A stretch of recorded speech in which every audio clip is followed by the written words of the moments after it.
परवाच्या दिवशी आपल्या अधिवेशनाच्या पहिल्या दिवशी प्रथेप्रमाणे आपण शोक प्रस्ताव घेत असतो आणि आपल्याकडे जी प्रथा आहे आणि जे आपण यापूर्वी BSc मध्ये ठरवलेलं त्याच्या अनुषंगाने शोक प्रस्ताव हे केवळ अध्यक्ष वाचून दाखवणार असा आपण निर्णय घेतलेला।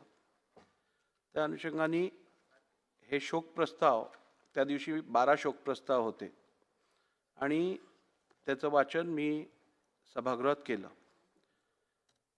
12 शोक प्रस्ताव असल्यामुळे ते प्रिंट जी माझ्या हातात आलेली ती प्रिंट अत्यंत बारीक फॉन्टमध्ये होती आणि थोडी अस्पष्ट होती।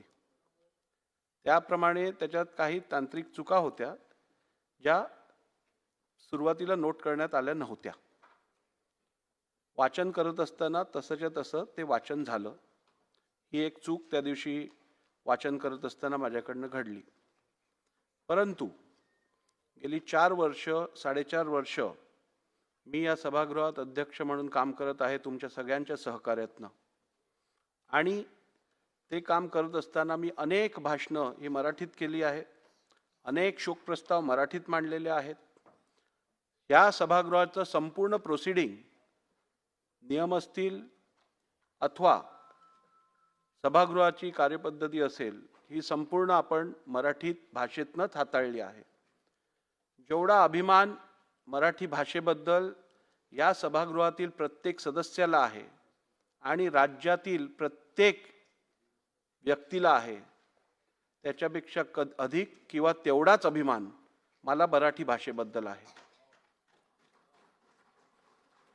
स्वर्गीय आशाताई भोसले ह्या आणि ह्यांच्याबद्दल अवमानास्पद बोलण्याचा विचारही या राज्यातली कोणतीही व्यक्ती करू शकत नाही आणि निश्चितपणे विधानसभेचे अध्यक्ष तर मुळीच असं वक्तव्य करू शकत नाहीत। जे घडलं ते एका चुकीमुळे घडलेलं आहे, त्याचा कोणी वेगळा अर्थ काढू नये अशी मी विनंती करतो। आणि तरीही त्या भाषणाच्या वाचनाच्या वेळेला जर का राज्यातील किंवा सभागृहातील कुठच्याही व्यक्तीचे सदस्याचे इकडे मन दुखलं असेल तर मी मनापासून दिलगिरी व्यक्त करतो।